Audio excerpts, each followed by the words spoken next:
తులవారి కనుక చూసుకున్నట్లయితే మీకు మీ యొక్క పూర్వజన్మ కర్మకారకుడు ఎవరు, మీ జన్మజాతకంలో మహాదశలు కానీ అంతర్దశలు కానీ ఎందుకు యోగించట్లేదు, మీ పూర్వజన్మ కర్మకారక ప్లానెట్ ఏ రాసుల్లో ఉంటూ దాన్ని కంట్రోల్ చేస్తుంది, దాన్ని సింపుల్గా దాన్ని ఎలాగ క్లియర్ చేసుకోవాలనేటువంటి అంశాలు చెప్తుంది నేనైనప్పటికీ చెప్పిస్తుంది సాక్షాత్ లలిత అమ్మవారిగా భావిస్తూ. ప్రధానంగా ఇక్కడ మీకు తులాలగ్నం అంటేనే బ్యాలెన్సింగ్ మైండ్, ఏదైనా సరే మీరు బ్యాలెన్స్ చేసుకోగలుగుతారు.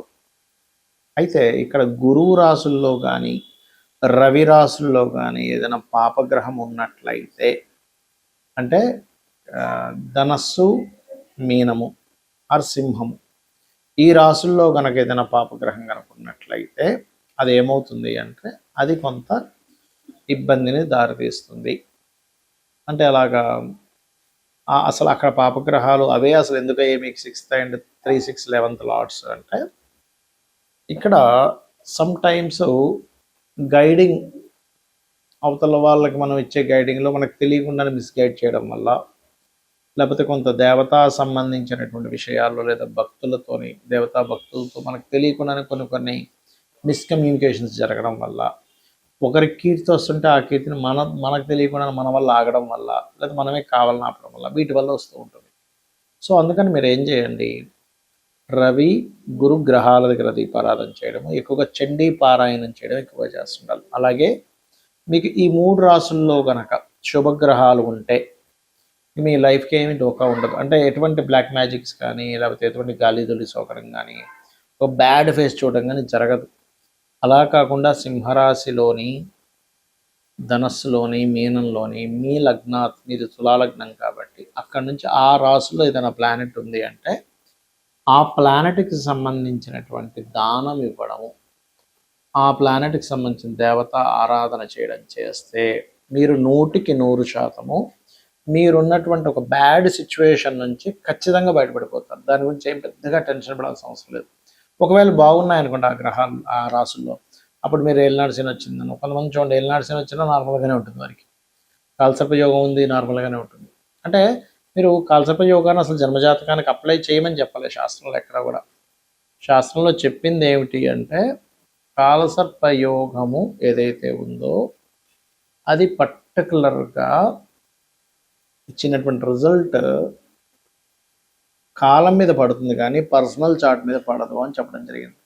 కాబట్టి మీరు ఏం చేస్తారు, కొంచెం ఇటువంటి విషయాలకి అంటే కొంతమంది గవర్నమెంట్ వ్యక్తులతో కావచ్చు, దేవతా సంబంధించిన విషయాల్లో కావచ్చు, కొన్ని ఈ పండితులతో ఉండే కమ్యూనికేషన్ విషయంలో కావచ్చు, మనకి ఎవరైనా మనల్ని నమ్మించి మిస్గైడ్ చేస్తున్నారా, తులాలగ్నం వారు ప్రధానంగా ఇది గుర్తుపెట్టుకోవాలి. ఎందుకంటే కర్మ ఈ రూపంలో మీకు ఎంటర్ అవుతుంది లైఫ్లోకి.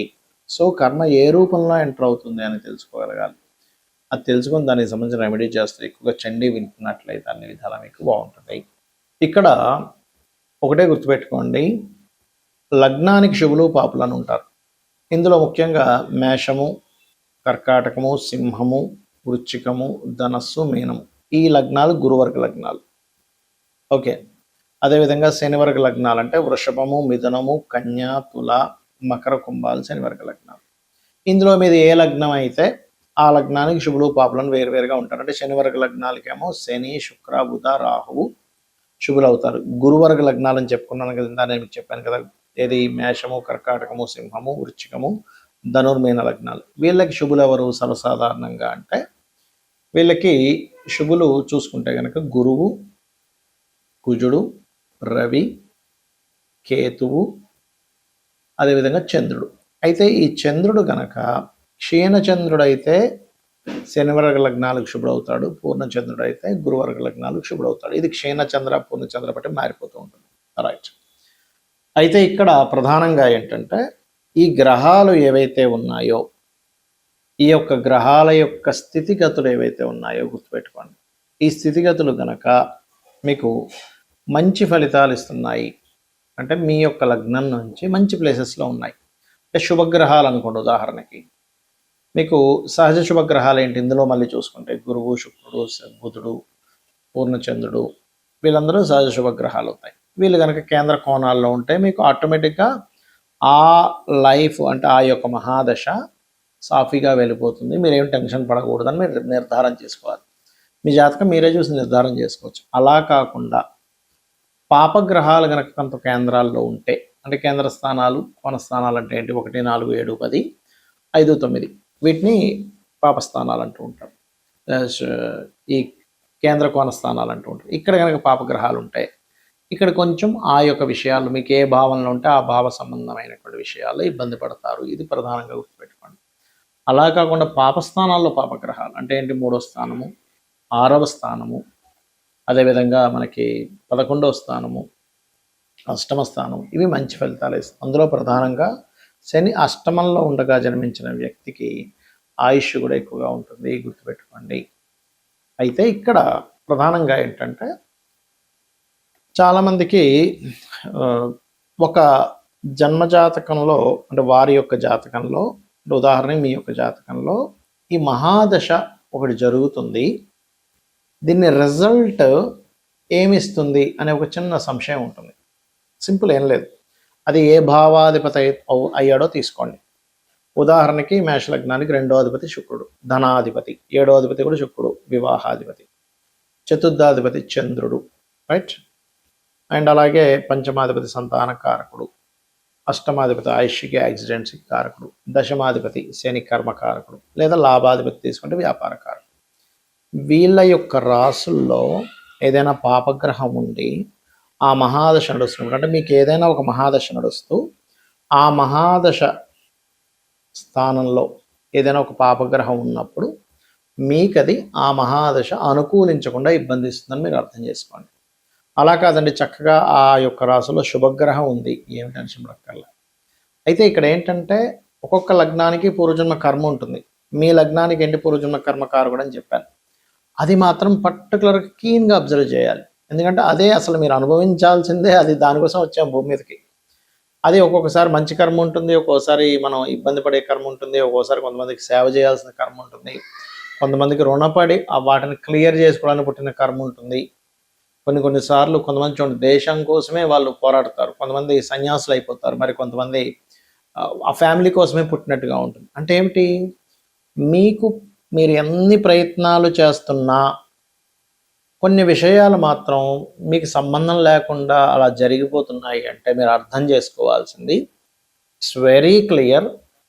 మీరు చక్కగా దాన్ని మీరు ఓకే ఇది నా కర్మలో ఉందన్నమాట అని దాన్ని మీరు ఒక దేవతా సంబంధించినటువంటి దైవ కార్యంగా భావించి దాన్ని మీరు యాక్సెప్ట్ చేసుకుంటూ అదొక దైవ కార్యంగా మీరు ఆ కర్మను అనుభవించుకు వెళ్ళిపోవడం కంటే ఇంకొకటి లేదు. మరి అలా అని ఎప్పుడు కష్టాల్లో ఉంటున్నానండి ఈ కర్మ అనుభవించాలంటే కష్టం ఏ గ్రహం వల్ల వస్తుందో తెలుసుకోండి. సహజంగా ఉండే కష్టం ఏమిటి, రుణము, రోగము, శత్రుత్వాలే మెయిన్గా. రుణాలు ఎక్కువగా ఉన్నాయి, ధనం లేదు, కష్టం. హెల్త్ ఇష్యూస్ ఉన్నాయండి, అదొక పెద్ద కష్టం. శత్రుత్వాలండి, ఆఫీస్లో శత్రుత్వం, ఇంట్లో భర్తతో శత్రుత్వాలు, చుట్టాల్లో శత్రుత్వాలు, ఎక్కడికైనా వెళ్తే శత్రుత్వాలు, బండి మీద వెళ్తుంటే పక్కన ఉన్నాడు ఏదో అంటూ ఉంటాడు, నన్ను బస్సులో ఎక్కిన గొడవే, ప్రతిదీ గొడవే. అంటే మీకు ఎక్కడో మార్స్ భయంకరంగా పాడయ్యాడు. రుణాలు ఎక్కువగా ఉన్నాయంటే మెర్క్యూరీ బాగా పాడైపోయాడు మీ జాతకంలో, మీరు బాగా అర్థం చేసుకోండి. కెరియర్లో సెట్ అవ్వట్లేదంటే శని పాడయ్యాడు. అప్పుడు ఏం చేయండి, ఏ గ్రహం పాడైపోయిందో ఆ గ్రహానికి సంబంధించినటువంటి దానం ఇవ్వండి. సింపుల్, గుర్తుపెట్టుకోండి. అంటే ఇప్పుడు రవి పాడయ్యాడు గోధుమలు, చంద్రుడు పాడయ్యాడు బియ్యము, కుజుడు పాడయ్యాడు కందులు, బుధుడు పాడయ్యాడు పెసలు, గురువు పాడయ్యాడు శనగలు, శుక్రుడు పాడయ్యాడు బొబ్బర్లు, శని పాడయ్యాడు నువ్వులు, రాహు పాడయ్యాడు మీ జన్మజాతకంలో మినుములు, కేతు పాడయ్యాడు ఉలవలు దానంగా ఇవ్వండి. ఇక ఇక్కడ ప్రధానంగా ఏంటంటే మీరు ఈ ఆస్ట్రాలజీ అనేటువంటిది ఎందుకు చూసుకోవాలంటే మీకు ఒక గైడ్, మీకు ఒక రూట్ లాంటిది. తెలుసుకోకుండా ఏదో రూట్లోకి వెళ్ళిపోయాం, మన గమ్యం ఒక దగ్గరికి చేరుకోవాల్సింది ఇంకో దగ్గరికి వెళ్తున్నాం, అక్కడ రోడ్డు బ్లాక్ ఉంటుంది, మళ్ళీ వెనక్కి వచ్చి మళ్ళీ మన ప్రయాణం ప్రారంభించాలి. అంటే మన ప్రయాణము ఎక్కడ ఆగకుండా ప్రశాంతంగా వెళ్ళాలి అంటే మనకు రూట్ కరెక్ట్గా తెలియాలి. ఆ రూటు లొకేషను కరెక్ట్గా తెలిస్తే మన ప్రయాణం ఎలా అయితే సాఫీగా సాగుతుందో యాజ్ ఇట్ ఈజ్ ఆస్ట్రాలజీ కూడా ఏం చెప్తుంది అంటే చిన్నప్పటి నుంచి, పుట్టినప్పటి నుంచి ఎండింగ్ వరకు కూడా మీరు చిన్నప్పుడు హెల్త్ ఇష్యూ ఎదుర్కొంటున్నారంటే వాట్ ఈస్ ద రీజన్, దానికి రెమెడీ చేసుకోమని చెప్తాను. అలాగే ఎడ్యుకేషన్లో డిస్టర్బ్ అవుతుంది, లేకపోతే ఎడ్యుకేషన్ మీకు ఎక్కట్లేదు, లేకపోతే మీకు బిజినెస్ యోగాలు ఉన్నాయి, చదువుకొని ఏదో మీరు ఆఫీసర్ అవ్వాల్సింది, ఏదో కలెక్టర్ అయిపోవాల్సింది లేదు, మంచి బిజినెస్ మ్యాన్ అయ్యి ఇంకో 10 మందికి ఉద్యోగాలు ఇప్పించే యోగం ఉన్న జాతకం, అది మీకు క్లారిటీ ఇస్తుంది. అది కాకుండా మనం చూడండి, కొంతమంది కొన్నిసార్లు రాంగ్ పర్సన్ ఎంపిక చేసుకుంటాం, రాంగ్ డెస్టినీ, రాంగ్ బిజినెస్ ఎంపిక చేసుకుంటాం, రాంగ్ ఇన్వెస్ట్మెంట్స్ చేస్తాం. What is your right investment, what is your right destiny, మీ బిజినెస్ ఏమిటనే ఒక స్పష్టమైనటువంటి విషయాన్ని మీకు చెప్తుంది. అది నేను మీకు ఇందాక చెప్పినట్టుగా అది చెప్తుంది. కానీ ఒక్కొక్కసారి మనకి దశాలు దశ సరిగా లేనప్పుడు, అంతర్దశలు లేనప్పుడు, ఇబ్బంది వస్తున్నప్పుడు, అది దశ ఏంటి, ఆ రాశిలో ఉండే గ్రహం ఏంటో తెలుసుకొని దాని పొజిషన్ బట్టి మీరు దానం కనుక ఇచ్చుకున్నా, రెగ్యులర్గా లలితా సహస్రనామాలు చేసుకున్నా మీకు ఖచ్చితంగా బాగుంటుంది. శ్రీమాత్రే నమః.